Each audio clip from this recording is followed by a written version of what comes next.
Jean Rene Lacoste was born in Paris in July 1904. Lacoste was the youngest member of the Four Musketeers, the French quartet that ruled the tennis world in the late 1920s.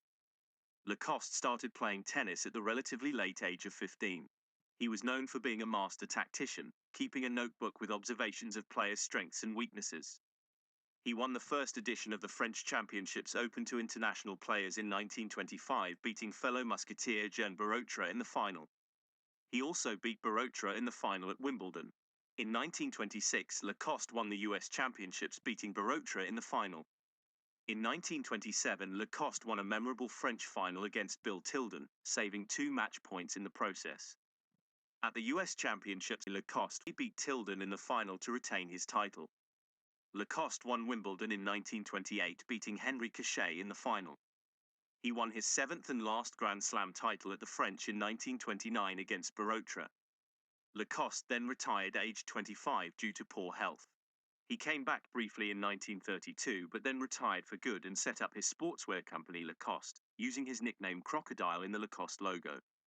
In the early 1960s he created the first steel racket, later popularized by Jimmy Connors in the 1970s. Lacoste married golfing champion Simone de Lachaume. Their daughter Catherine was also a fine golfer, winning the US Women's Open in 1967. Rene Lacoste died in October 1996, aged 92. Rene Lacoste really wasn't at the game all that long because he'd retired. When we played Davis Cup in 1931, he'd already retired and was captain of the team. This fellow was just an automaton from the baseline. I mean, you couldn't hit the ball past him, and he'd play all day long. Sliced backhand, very, very accurate indeed.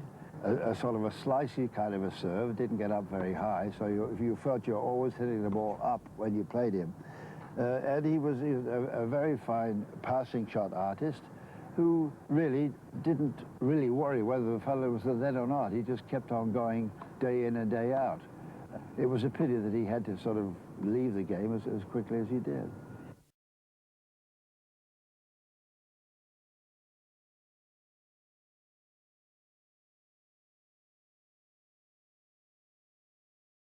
Thanks for watching. Please like and subscribe.